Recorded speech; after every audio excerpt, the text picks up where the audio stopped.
이건 세계에서 유례가 없는 말도 안 되는 얘기입니다. 이 나라는 나라 전체가 전쟁의 잿더미에서 국제 원조를 받던 국가인데 후진국 중에서도 상황이 특히 나빴죠. 킬링필드에 해방된 후 캄보디아와 딱히 큰 차이도 없었어요. 게다가 캄보디아는 농사도 훨씬 잘 돼요. 그런데도 불구하고 70여 년 만에 유엔에서 공식적으로 선진국의 지위로 인정받는 나라가 돼버렸죠. 지금 이 이야기의 주인공은 바로 다름 아닌 한국이라는 나라입니다. 미국의 최고 명문대학교 교수가 인정한 전 세계에서 유일하게 한국만 성공시킨 놀라운 일 탑4에 대해서 지금부터 자세하게 이야기를 들어보겠습니다. 이야기를 시작하기 전에 구독과 좋아요는 이미 눌러주셨죠? 감사합니다. 그럼 이야기를 시작합니다. 안녕하십니까. 저는 미국에 있는 예일대학교 정치경제학과에서 연구와 강의를 하고 있는 알렉스 그린입니다. 오늘은 제가 오랫동안 관심을 가지고 연구해온 주제인 한국의 산업화와 민주화 동시성공 사례에 관해 말씀드리고자 합니다. 전 세계 여러 국가들의 발전 과정을 살펴보면서 유독 한국에서만 나타난 독특하고도 놀라운 결과가 무엇인지 늘 궁금했기 때문입니다. 우선 미국, 중국, 일본 등 다양한 국가들이 경제 발전과 정치 발전에 각자 다른 방식으로 성공해왔습니다. 그러나 경제가 급속도로 성장한 나라는 대체로 민주주의가 늦어지고 반대로 민주주의가 일찍 정착된 국가는 경제 성장의 속도가 더딘 사례가 많았습니다. 그런데 한국은 놀랍게도 산업화와 민주화 모두를 압축적으로 달성했지요. 이런 상황을 목격한 저는 도대체 한국은 어떻게 이걸 가능하게 했을까라는 의문을 품고 본격적인 조사와 분석을 시작하게 되었습니다. 처음에는 정말 한국이 예외적인 걸까 하는 회의적인 시선이 있었던 것도 사실입니다. 혹시 연구가 덜 되어 알려지지 않은 다른 국가 사례가 있을 수 있고 한국의 성공이 단지 국제 정세의 우연한 도움을 받은 결과는 아닐까 하는 생각도 해봤습니다. 그러나 동료 연구자들과 함께 역사적 자료와 각국 지표, 통계 등을 폭넓게 비교하면서 한국의 발전 경로가 결코 운만으로 설명되기 어려운 특별함을 지닌다는 점을 깨닫게 되었습니다. 특히 흥미로웠던 부분은 단순히 경제력만이 아닌 정치사회 전반에서 상당한 균형과 안정성을 이뤘다는 점입니다. 물론 한국도 내부적으로 여러 갈등과 해결해야 할 과제가 전혀 없는 것은 아닙니다. 제가 연구하는 분야인 정치경제학 시각에서 봐도 여전히 많은 도전이 남아있다고 평가할 수 있습니다. 하지만 이처럼 짧은 기간에 산업화와 민주화를 동시에 성공시킨 사례가 극히 드물다는 사실만큼은 분명합니다. 오늘은 바로 이 한국만 가능했던 놀라운 일들을 4가지로 정리해 말씀드릴 예정입니다. 이른바 자영농 세대의 교육 열망이 어떻게 산업화 인력을 공급했는지, 압축적 경제 성장 속에서 민주화의 싹이 함께 자라날 수 있었던 요인, 한국 특유의 평소엔 경쟁적이지만 위기에 직면하면 강력하게 뭉치는 집단 심리, 그리고 중국과 일본 같은 거대 문명권 옆에서도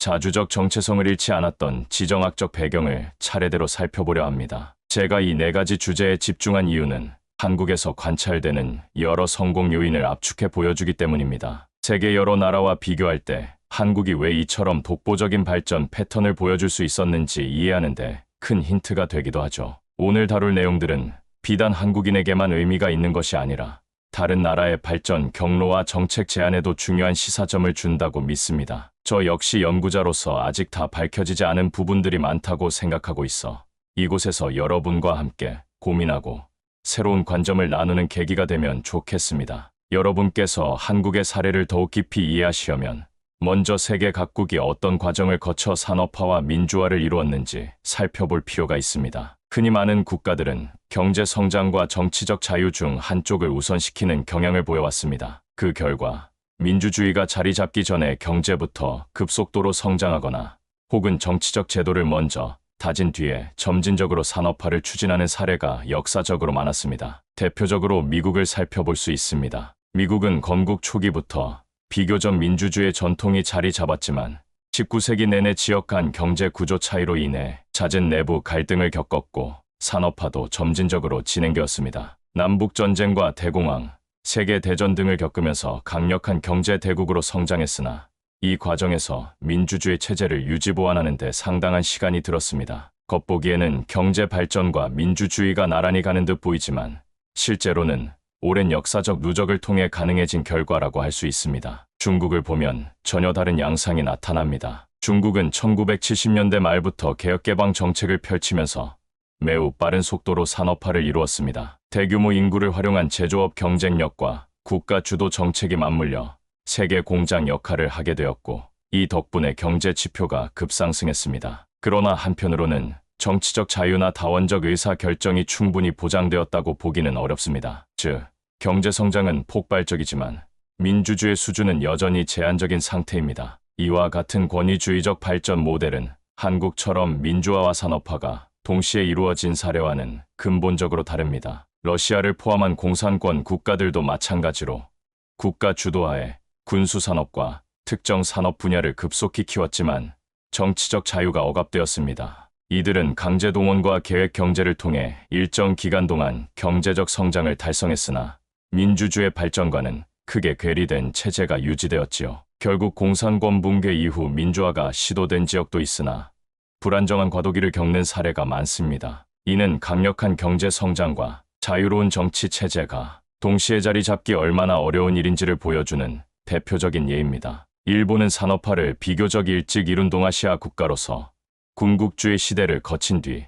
패전국이 된 이후에야 본격적으로 민주주의 제도를 외부로부터 도입하게 되었습니다. 이로 인해 특정 정치 세력이 오랫동안 정권을 유지해도 국민들이 큰 위기감을 느끼지 않는 상황이 이어졌고, 그 결과 민주적 참여와 시민의식이 충분히 성숙하지 않았다는 내적 비판도 있습니다. 동남아나 남아시아를 살펴보면 인도는 세계에서 가장 큰 민주주의 국가로 꼽힐 만큼 정치적 자유를 일찍부터 갖추었지만 그와 비례하는 수준의 경제 발전 속도를 내기는 어려웠습니다. 광활한 영토와 다양한 종교 언어 집단이 공존하는 과정에서 민주주의를 지키기 위한 제도 설계나 사회 조정이 우선되다 보니 산업화 정책을 효율적으로 추진하기가 쉽지 않았다는 지적도 있습니다. 또한 태국, 필리핀 등지에서는 반복적인 쿠데타와 군부 정권이 등장하여 민주주의와 경제 발전이 안정적으로 정착되지 못했습니다. 이처럼 다양한 국가들을 살펴보면 산업화와 민주주의를 각각 완수하기도 쉽지 않은 일입니다. 한 나라가 짧은 기간 안에 이 두 가지 목표를 동시에 달성하려면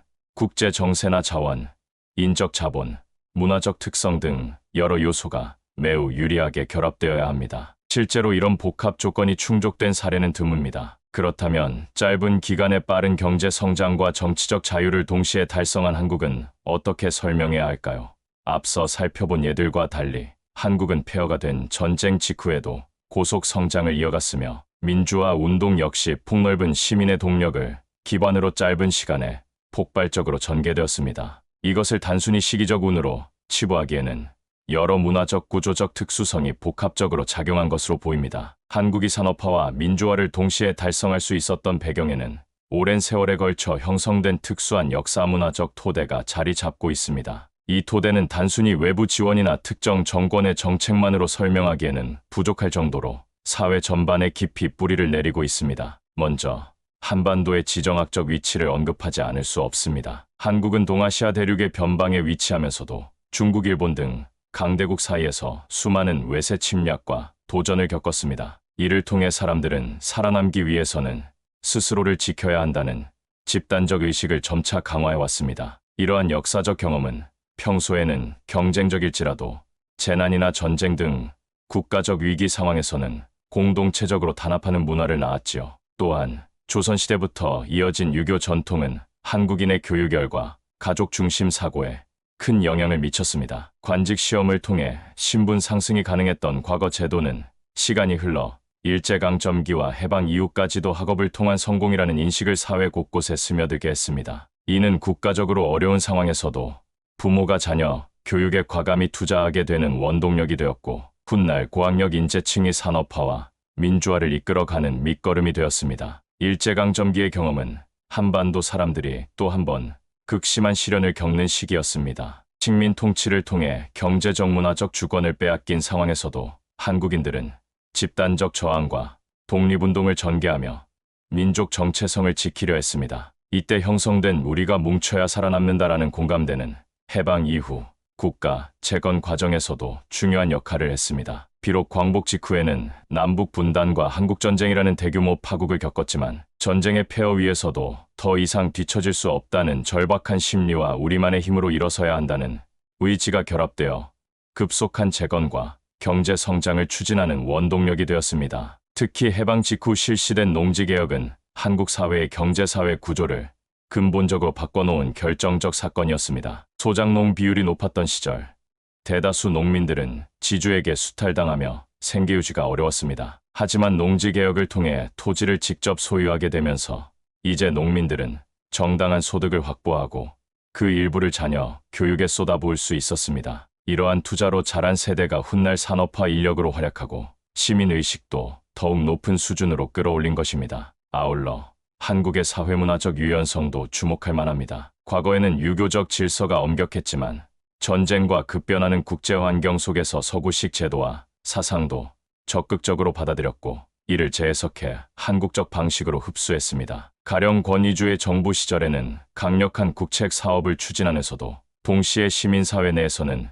민주주의를 요구하는 목소리가 꾸준히 커져갔습니다. 이처럼 이중적이고 복합적인 움직임은 나중에 민주화 운동으로 폭발적인 결실을 맺었지요. 정리하자면 한국의 역사문화적 토대는 잦은 외세 침략과 지리적 특수성에 기인한 강한 생존의식, 유교 전통이 만들어낸 교육열과 가족 중심 사고, 일제강점기와 전쟁을 통해 형성된 집단 결속과 민족 정체성, 농지개혁을 비롯해 토지사회 구조가 변화하면서 나타난 자녀 세대의 사회적 도야, 외부 문화를 능동적으로 받아들이고 재해석하는 문화적 유연성으로 요약할 수 있습니다. 바로 이러한 맥락이 한국이 훗날 산업화와 민주화라는 두 마리 토끼를 동시에 잡을 수 있었던 기초가 되었다고 해석할 수 있습니다. 이제 이 같은 역사문화적 바탕 위에서 한국에서만 가능했던 놀라운 일타포가 어떠한 모습으로 나타났는지 더 깊이 살펴보도록 하겠습니다. 한국이 압축적 산업화와 민주화를 동시에 이룰 수 있었던 요인 중 하나로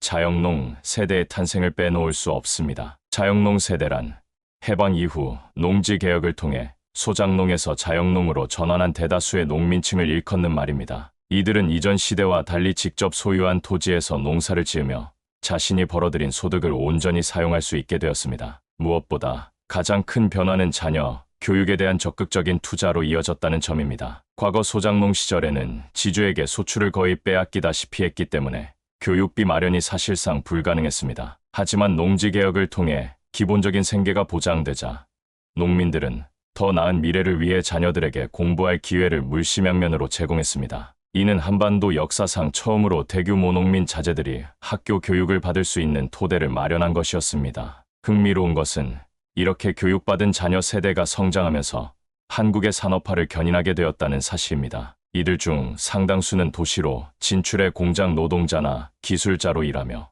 나라 전체의 생산력을 끌어올렸습니다. 그뿐 아니라 교육 수준이 높다 보니 이전 세대에 비해 정치사회적 의식도 눈에 띄게 향상되었습니다. 이러한 배경에서 도시 노동자들과 지식인 그룹을 중심으로 민주화 운동이 점차 조직화되고 훗날 민주주의 확립에까지 중요한 역할을 담당합니다. 이처럼 자영농 세대의 등장은 한국 사회 전반에 상당한 파급 효과를 가져왔습니다. 단순히 소작농이 사라지고 농민들이 안정적인 생활을 누리게 되었을 뿐 아니라 자녀 세대가 노동력 교육 수준 시민의식을 동시에 갖추며 국가 발전의 핵심 인력으로 부상한 것입니다. 일부 학자들은 이를 지방 농민의 도시 이동에 그치지 않는 경제사회 정치적 대전환이라고 평가합니다. 또 다른 측면에서 보면 자영농 세대가 경험한 내 힘으로 번 돈을 자식에게 투자한다는 행위는 한국 특유의 가족 중심 문화와 맞물려 훨씬 강력한 동력이 되었습니다. 부모가 자신을 희생해서라도 자녀에게 최대한 많은 기회를 주려 하는 태도는 오랜 전통이었는데 이제 경제적 여건이 뒷받침되기 시작하자 그 에너지가 폭발적으로 발현된 것이지요. 그 결과 전국 각지에서 수많은 학생들이 수도권 및 산업 현장으로 진출해 도시 노동시장을 활성화하고 산업화에 기여했습니다. 정리하자면 자영농 세대가 탄생함으로써 한국 농촌은 더 이상 수탈의 공간이 아니라 자녀 교육과 미래 투자의 기반으로 거듭났고 이를 통해 산업화와 민주화라는 두 가지 과제를 동시에 끌고 갈 수 있는 튼튼한 인적 기반이 확보되었습니다. 경제성장에 필요한 노동력과 기술자, 민주화 운동에 필요한 시민의식과 조직화 능력이 이 세대를 통해 대량으로 배출되었기 때문입니다. 이러한 과정은 다른 국가들과 비교했을 때 빠른 속도로 이뤄졌다는 점에서도 놀라움을 자아냅니다. 농지개혁이 성공적으로 실시된 사례는 드물고 성공했다 하더라도 그 효과가 사회 전체로 파급되는 데에는 오랜 세월이 걸리기 마련입니다. 그러나 한국은 비교적 짧은 기간에 자영농 도시 노동자 중산층 형성으로 이어지는 발전 경로를 달성하며 훗날 산업화와 민주화 동시 성공이라는 결실을 맺게 되었습니다. 한국이 세계적으로 주목받는 이유 중 하나는 경제성장과 민주주의를 거의 동시에 달성했다는 점에 있습니다. 보통은 어느 한쪽이 먼저 진행되다가 후에 다른 한쪽이 따라오는 형태가 일반적입니다. 예를 들어 많은 국가들이 먼저 권위주의 정권 아래서 경제성장을 이루고 그 뒤에야 민주화를 시도하거나 반대로 일찍 민주제도를 갖추고 나서야 경제적 발전을 본격화하기도 합니다. 그러나 한국은 이 둘이 상대적으로 짧은 시차를 두고 겹쳐 진행되었습니다. 그 시작점은 1960년대와 1970년대 정부 주도의 고도 성장 정책이었습니다. 당시 정권은 수출 산업을 집중 육성하며 공업화와 도시화를 추진했지요. 덕분에 한국의 1인당 국민소득은 빠른 속도로 증가했지만 정치적으로는 권위주의 체제가 공고해졌습니다. 국민들은 경제 발전의 성과를 피부로 느끼면서도 동시에 정치적 자유의 제약을 실감하게 되었습니다. 흥미로운 점은 산업화 과정에서 새롭게 형성된 노동자, 중산층 집단이 민주화 운동의 토대를 마련했다는 사실입니다. 소득이 늘어남에 따라 교육 기회가 확대되었고 도시에 몰려든 이들이 노동조합이나 학생운동을 통해 의견을 표출하기 시작했습니다. 이에 더해 국제사회 역시 민주주의 확산 추세를 보이던 시기였고 한국에 유입된 외신 보도나 해외 유학파 등을 통해 민주주의에 대한 담론이 점차 국내에 퍼져나갔습니다. 이처럼 경제성장으로 인한 사회적 역동성이 고조되면서 시민들은 더는 권위주의 정권의 통제를 일방적으로 받아들이지 않았습니다. 노동계는 노동환경 개선을, 학생 지식인 그룹은 언론 사상의 자유를 요구했으며 시민층 전반에선 선거의 공정성을 비롯해 민주적 제도를 갖춰야 한다는 요구가 폭넓게 제기되었습니다. 권위주의 정부가 이를 억압하려 할수록 국내외적인 비판과 저항은 더욱 거세졌습니다. 1980년대에 접어들면서 이러한 민주화 움직임은 압축적으로 성장한 경제가 초래한 사회적 갈등과 맞물려 본격적으로 분출되었습니다. 기업 활동이 활발해지고 국민 소득이 상승했음에도 정권의 강경 대응이나 부정부패 문제에 대한 불만이 커지면서 대규모 시위와 운동이 전국적으로 확산된 것이지요. 결국 정부는 국민적 저항과 국제사회의 시선을 외면하기 어려운 상황에 이르렀고 이는 정치적 개혁을 수용하는 결과로 이어졌습니다. 이 과정을 통해 한국은 1987년 대통령 직선제 개헌을 이뤄내고 이후 비교적 짧은 기간 내에 민주화 체제를 안착시키게 됩니다. 물론 완벽한 민주주의라고 단언하기에는 여전히 해결해야 할 과제들이 있습니다. 그렇지만 권위주의 체제에서 발전된 경제를 누리던 시민들이 민주주의를 동시에 쟁취한 사례 자체는 세계적으로 매우 독특합니다. 흔히 개발 독재로 불리는 권위주의적 성장 모델을 채택했음에도 결실이 완전히 제도화되기 전 비교적 빠른 시점에 민주주의 요구가 수용된 셈입니다. 요약하자면 고속 성장과 정치적 자유가 서로 다른 방향으로 작용하면서도 한편으로는 서로를 촉진한 측면이 있었습니다. 경제 성장으로 인해 신흥 중산층 노동계층이 부상함으로써 민주화 동력이 강화되었고 민주화 운동의 열기는 다시 시민들의 적극적 참여와 학습을 촉진해 사회 전반에 활력을 불어넣었습니다. 이렇게 산업화와 민주화가 서로 밀고 끌어주며 압축적으로 달성된 결과 한국은 짧은 역사에도 불구하고 꽤 안정된 민주 정치 체제와 상대적으로 높은 경제 수준을 동시에 갖춘 국가로 자리매김할 수 있었습니다. 한국에 대해 오랫동안 연구해 온 해외 학자들이 공통으로 언급하는 특징 중 하나가 한국인은 평소에 극도로 경쟁적인데 위기 상황만 닥치면 기적처럼 하나로 뭉친다라는 점입니다. 겉보기에는 서로 이기려 애쓰는 개인주의자들이 모인 사회처럼 보이지만 외부에서 큰 재난이나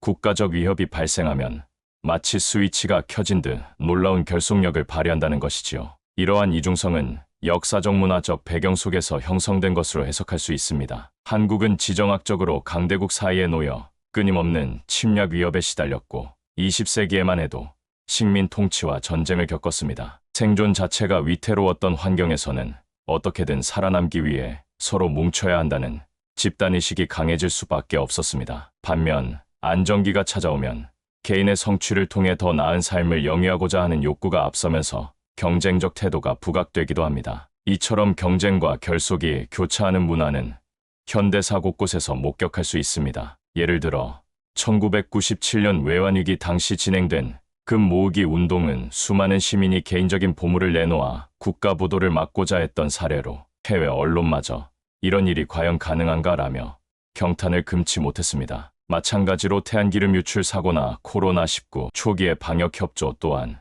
평소에는 각자 도생에 익숙한 사람들이 국가적 재난 앞에서 기꺼이 한마음으로 뭉치는 모습을 잘 보여줍니다. 이는 경제적 정치적 동원과도 밀접한 관련이 있습니다. 권위주의 정권 시절 정부는 대규모 국책 사업이나 국제행사 유치 과정에서 국민에게 국가 경쟁력 제고를 내세웠고 상당수 시민이 이에 호응하며 공동의 목표 달성을 위한 희생을 기꺼이 감수했습니다. 반면 민주화 이후에는 시민 스스로 조직화해 광범위한 시위나 서명운동을 펼치는 등 아래로부터의 결속이 활발해졌습니다. 한 가지 흥미로운 공통점은 우리가 함께하지 않으면 더 큰 위기를 맞을 수 있다는 인식이 작동할 때 결속의 정도가 최고조에 달한다는 사실입니다. 학문적으로 볼 때 이런 문화적 특성은 집단주의 문화로 단순 정의하기 어렵습니다. 왜냐하면 평시에는 개인의 이익과 경쟁이 우선시되는 모습이 분명히 존재하기 때문입니다. 오히려 협력과 경쟁이 공존하는 이중성이 한국 사회의 역동성을 만들어내는 동력이라 할 수 있습니다. 개개인이 경쟁에서 승리해 개인적 성취를 이루려는 에너지가 국면에 따라 집단적 목표로 흡수될 때 국가적 위기 극복이나 획기적 발전을 만들어내는 힘으로 전환되는 것이지요. 정리하자면 한국인은 평소에는 경쟁적이고 때로 이기적인 모습까지 보이지만 위기 상황이 되면 열쇠를 돌린 듯 하나로 뭉친다는 이중 구조를 갖고 있습니다. 이는 한국이 단기간에 경제 성장과 민주주의 진전 같은 복합적인 과제를 해내는데 큰 역할을 했으며 다른 나라에서 쉽게 찾아볼 수 없는 독특한 사회적 역학이라 볼 수 있습니다. 한국이 동아시아에서 유독 독특한 발전 경로를 밟은 이유 중 하나로 지정학적 역사적 독립성을 빼놓을 수 없습니다. 한국은 대륙과 해양 세력이 교차하는 위치에 자리 잡아 역사상 수많은 외세의 간섭과 충돌을 겪었습니다. 그런데도 한반도는 완전히 흡수동화되지 않고 고유의 민족적 문화적 정체성을 유지해왔습니다. 이 점이 현대에 이르러 산업화와 민주화를 동시에 추진할 수 있는 강력한 자립의식을 낳았다는 분석이 제기됩니다. 무엇보다 중국의 영향력을 언급하지 않을 수 없습니다. 지리적으로 인접해 있고 문화적으로 깊은 교류가 있었음에도 한국은 한사군 설치 이후 오랜 기간 자주성을 유지해왔습니다. 다른 주변 지역이 쉽게 동화되거나 오랫동안 속국 상태에 놓인 사례가 많았던 것과 달리 한반도는 상대적으로 독립된 왕조를 계속 유지해온 것이 특징입니다. 이 과정에서 중화 문명을 적극 수용하되 주체적인 필터를 거쳐 독자적 색채를 더해 나갔습니다. 일본과의 관계도 눈여겨볼 부분입니다. 조선 후기 이후 여러 차례 외란과 근대 일본 제국의 침략을 겪었지만 그 기간은 길게 보았을 때 상대적으로 짧았습니다. 당시 문화적 정치적 억압이 심각했지만 독립운동을 통해 민족성을 지켜낸 점에서 완전 동화와는 거리가 멀었습니다. 해방 후 분단과 전쟁이라는 비극을 맞았지만 이 역시 한국인의 강한 생존의식과 민족 정체성을 더욱 공고히 하는 계기가 되었습니다. 이처럼 주변 강대국과의 대립교류 속에서 독자적 길을 모색해온 역사는 현대사에서도 중요한 함의를 지닙니다. 대외적으로는 자립자주를 우선하는 태도가 대내적으로는 민족 공동체에 대한 깊은 신뢰와 결속을 형성해왔기 때문입니다. 앞서 언급한 집단 결속력, 자영농을 통한 교육 투자, 압축적 산업화와 민주화 같은 발전 전략 역시 결국 남에게 주도권을 빼앗길 수 없다는 한국인 특유의 의식이 뒷받침해 준 결과라고 볼 수 있습니다. 또한 지정학적 난관을 극복하기 위해 스스로 적응하고 변화해 온 모습은 문화적 유연성과도 이어집니다. 한반도는 수천 년간 대륙 세력과 해양 세력이 교차하는 요충지였기에 외부 문물을 끊임없이 흡수해야 했습니다. 그러나 이를 수동적으로 받아들이기만 한 것이 아니라 고유의 정치문화 체계와 융합하여 독자적으로 발전시켰습니다. 현대에 들어서는 서구식 민주주의 제도를 도입하면서도 한국식의 집단문화나 가족 중심 사고가 결합되는 식으로 새로운 변형이 일어난 것이지요. 정리하자면 한국이 지정학적으로 강대국 사이에 위치하고도 지속적으로 독립왕조와 민족 정체성을 지켜온 경험은 경제정치 체제를 스스로 설계하려는 의지와 위기시 강한 결속을 뒷받침하는 강력한 동인으로 작용했습니다. 주변 국가와 구별되는 독창적 길을 걷는 동력이 되었고 궁극적으로 산업화와 민주화라는 이중과업을 압축적으로 실현하는 데까지 이어졌다는 해석이 가능합니다. 이상으로 한국만 가능했던 놀라운 일타포를 모두 살펴보았습니다. 자영농 세대의 탄생과 그들이 주도한 교육 투자, 산업화와 민주화가 거의 동시에 이루어진 압축적 발전, 한국인의 이중적 문화 스위치, 평소엔 경쟁적, 위기엔 강력, 지정학적 역사적 독립성이 가져온 고유의 자립의식, 이 네 가지가 결합되면서 다른 나라에서는 보기 어려운 특별한 성과를 만들어냈다는 것이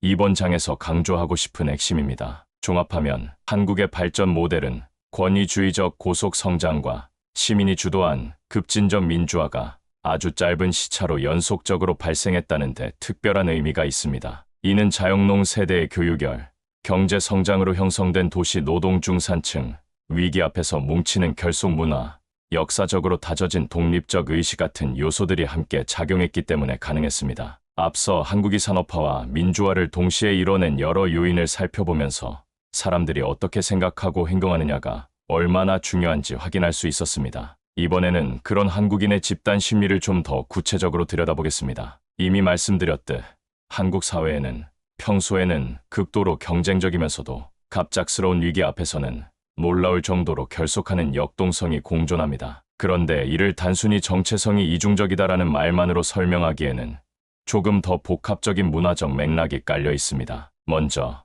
가족이나 친족 단위가 지닌 강력한 유대가 한국인의 사고방식을 크게 좌우합니다. 이는 유교적 전통과 연관되어 부모나 자녀를 위해 희생하는 태도가 미덕으로 여겨지는 분위기를 만들어 왔습니다. 특히 급격한 근대화 시기를 거치며 많은 사람들이 농촌을 떠나 도시에 자리 잡았어도 우리 식구만큼은 성공해야 한다는 마음이 끈질기게 작동했습니다. 경쟁을 통해 개인적 성취를 이루는 동시에 그 성과를 가족과 공유하고 나아가 국가적 위기 때는 모든 가정이 함께 대응하는 양상이 나타나곤 했습니다. 또 한 가지 흥미로운 점은 체면과 정이라는 요소가 한국 문화의 대인관계에 깊이 스며들어 있다는 것입니다. 체면을 중시하는 문화는 개인이 사회에서 인정받거나 적어도 도태되지 않기 위해 부단히 노력하도록 만듭니다. 한편으론 가족이나 친구, 이웃과 오랜 시간 쌓이는 정은 평소 경쟁 관계에 있더라도 필요할 때 서로 힘을 보태며 함께 살아가는 기반이 됩니다. 이렇게 체면과 정이 동시에 작동하는 상황은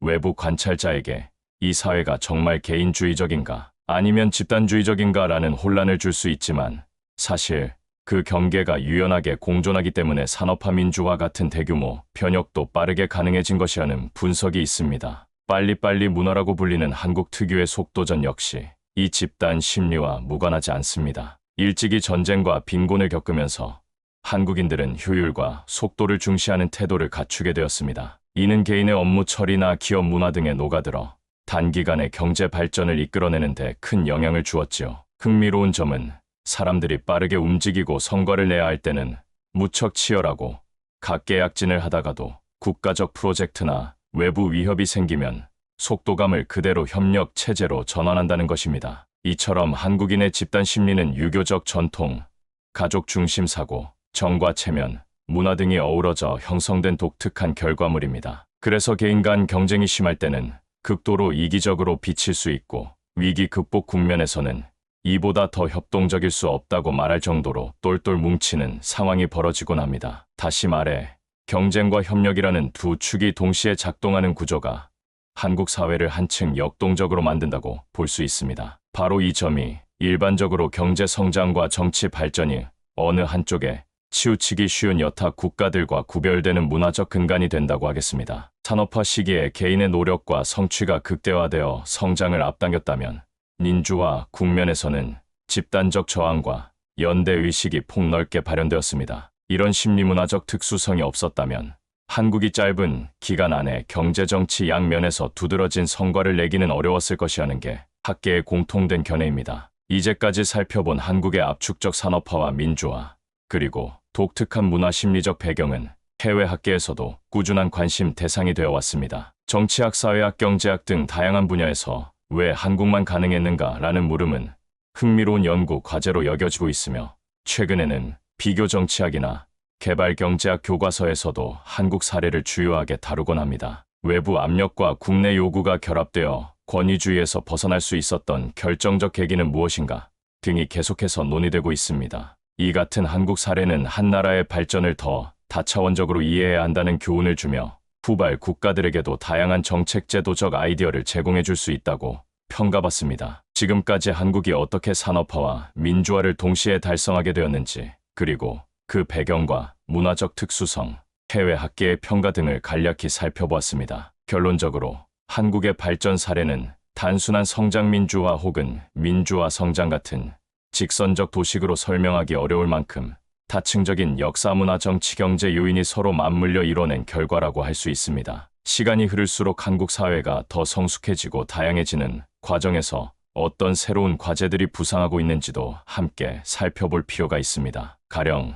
저출산 고령화, 글로벌 환경 변화, 첨단 기술 경쟁 등은 한국이 앞으로 해결해야 할 주요 도전 과제입니다. 과거에는 국가 발전이라는 하나의 공통 목표 아래 모두가 뭉치기 쉬웠지만, 현재 한국 사회는 개인 가치와 라이프 스타일이 점점 더 다양해지면서 집단 결속을 유지하기가 과거보다 까다로워졌다는 시각도 있지요. 또한 통일 문제나 국제정치의 재편과 같은 이슈가 불거질 때 과연 한국은 과거처럼 협력적 에너지를 다시 끌어낼 수 있을지, 아니면 사회적 분열이 심화될 것인지에 대해서도 학계와 언론에서 관심이 집중되고 있습니다. 이렇듯 한국 사례는 이미 완성된 발전 모델이라기보다는 끊임없이 변화하고 재구성되는 프로세스에 가깝습니다. 선진국 반열에 올라섰다고 평가되는 지금도 다양한 내부 외부 변수를 어떤 방식으로 조정하느냐에 따라 미래가 크게 달라질 수 있다는 것이지요. 이 점에서 한국은 앞으로도 새로운 연구 주제로 남을 공산이 큽니다. 특히 정치, 사회, 경제적 변동이 예고되는 시점마다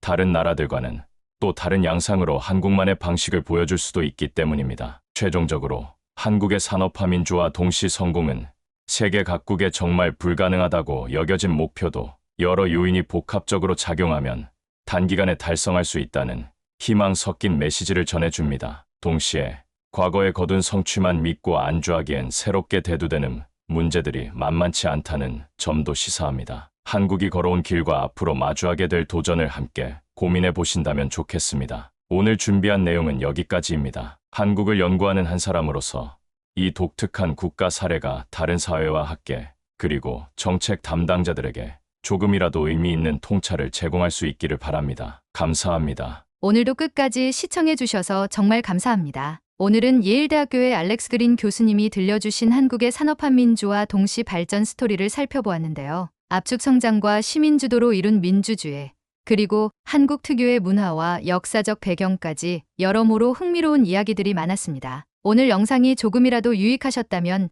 좋아요와 구독으로 함께해 주시면 감사하겠습니다. 여러분의 다양한 의견이나 질문이 있으시면 언제든 댓글로 남겨주세요. 그럼 다음 영상에서 다시 뵙겠습니다. 감사합니다.